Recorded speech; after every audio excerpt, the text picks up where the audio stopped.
Catus, Maximus here, this time with a review of O'Reilly's PowerTorque, both their integrated T-handle pin drive, universal socket driver, I should say, as well as their long stem 11-inch universal socket driver. We'll see what Tiny thinks of these. She doesn't think they stink too much. So anyway, I hadn't bought any new hand tools for a really long time, so I went ahead and impulse bought these. This T-handle was 15 bucks, and this was $13, so we're looking at $28 for the pair. So the impetus, I actually did have a Duralast version, and it is true, going in the AutoZone, almost all of these Duralast sockets and stuff are now indeed Chinese. They had, my store actually had one of these old style, but the blue and red line ones are like the last of the back stock, so that's the Duralast to get, and the newer stuff is just terrible. But this was from their old style, their Taiwanese made, and I really like this just because it's an impact style pin drive, constant velocity universal joint spark plug socket. The Duralast has a magnet in it, where the PowerTorque one actually just has a rubber boot, which is always a little bit annoying. But you can, I've seen online where you can buy magnets that go inside those sockets. What's odd about the PowerTorque is this kind of T-handle integrated one does have a magnet, so a little bit odd. Anyway, I really like this Duralast just because it was just one single integrated unit with this a nice universal, and I was noticing that the PowerTorque was actually just the same thing, but a longer version of it. And I actually even liked the PowerTorque a little better just because it has just a much longer knurling right there, and you can, if this will stay focused, you can see that it's pretty nice diamond shape there, really pretty good. It could be a little bit more peaky, just a little bit more grippy. The Duralast is a little better, but still not too bad at all. Just using the very same design. It's just a chrome-plated impact socket. It's not designed for impact. They just use the pin drive because it's a good way to get a constant velocity joint. It doesn't have the cogging action of a traditional universal joint. So this was actually the good excuse because this is set building. And yes, it is true. You can, I would advise, if you don't have a 3/8 T-handle, I would get one, because of course a 3/8 T-handle with one of these sockets turns it into this tool. So it does become a little redundant, and even with the T-handle you can actually break the fastener and then recenter and of course spin it out. It's an old plum there. This one is kind of interesting because the handle is just like a T-handle hex wrench. The stem is really super long. If this is the 11-inch, the stem on this would be just a little bit more than 11 inches. So this actually has quite a bit of reach. And really, if you're like working at a huge dealership and you're the one technician and all you do all day long is replace spark plugs, then this is something you may want to have, because you would end up using a wrench just to break the spark plug free, and then you put this on and be able to quickly remove it. Especially with spark plugs where they kind of get jammed up periodically just because of the crud on the threads. What I did find odd is that this is just, it is also Taiwanese. I mean, it's manufactured pretty well, but they had some odd design choices. One, they put the knurling down low instead of up high. So you'd think once you got it loose that you would spin it with this.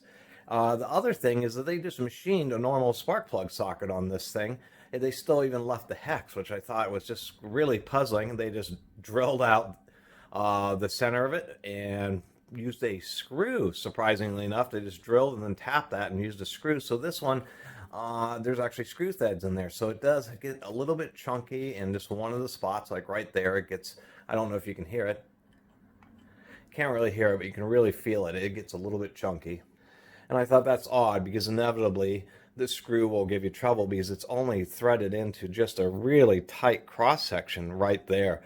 Although I guess there's a saving grace, which you can just put a longer bolt that just goes over the top here. I mean, this is countersunk, and so the amount of metal that's under the head of that screw has also got to be pretty small. And so I don't really understand why they have the hex in there, because in a spark plug, you're not going to be getting any kind of wrench on that hex to like use as a boost or a cheater. So I kind of thought this thing was just a little bit odd because it does the same thing that this PowerTorque socket does with the T-handle. So really my best case scenario is I'll end up using one of these to remove the spark plugs with the proper ratchet, and then with the new clean spark plugs I'll just try to keep this one clean so that it reduces the chance of particles getting in there when I put in the new spark plug. That'll be my excuse. It's also a little bit weird because it doesn't even have like a 3/8 drive or anything on top, which I wish they would have done. I was wondering how they set it in the handle, if it was like a screwdriver where they just pinched the steel so there's a couple wings on it. And surprisingly enough, there wasn't anything over here, but on this side there was indeed some steel, and even more oddly here, the magnet does this weird thing where it kind of moves by itself. It's very odd. It's because of the stiction and the piece of steel that's in there. It just kind of has this poltergeisty moving by itself. So this piece of steel goes up through the handle and then is just bent over. So you actually have quite a good of grip and even strength. There's no way this short little handle you're actually going to break spark plugs. And this is also trying to torque spark plugs with this. You're just going to have a hard time really feeling the right amount of torque, because you got to get on, you got to feel it where it stops at the beginning of the crush washer.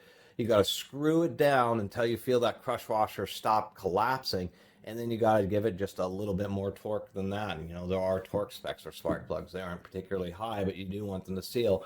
And it's surprising. I've it's been many times, at least a dozen times over the last, couple decades that I've been changing spark plugs, and one of them was actually just straight up loose. So it was like, oh wow, I can't believe it wasn't misfiring.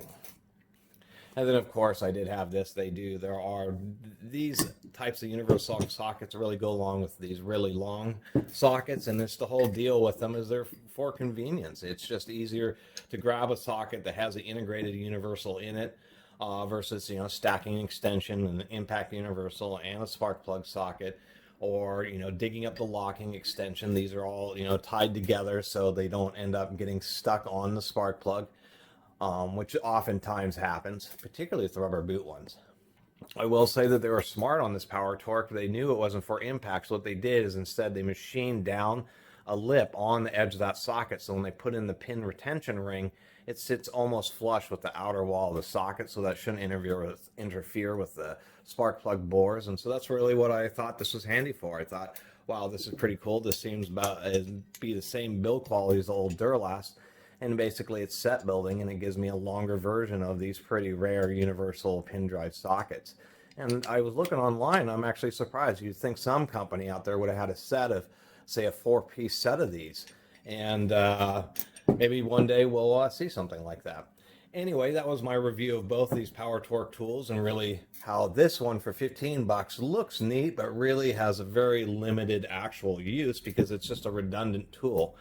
Where getting this socket, or that's what this is, this socket and extension combination with a T-handle is far more useful. You spend a couple less dollars and it gives you basically the very same functionality as that. It does give you the same functionality, even more. So these kind of tools are ones for people like me who buy them and then don't ever use them.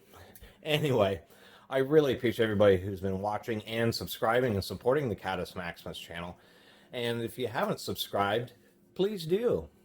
And a quick note to the commenters, I really do appreciate all the comments, and there are quite a few comments on why don't you buy this or torture test that, and really it's economics. I'm just not in a position to really destroy these tools that I'm buying.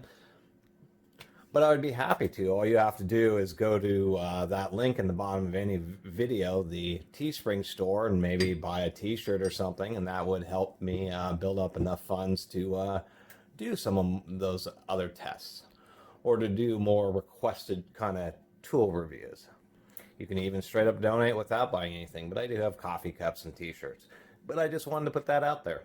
Anyway, until next time, Catus Maximus out.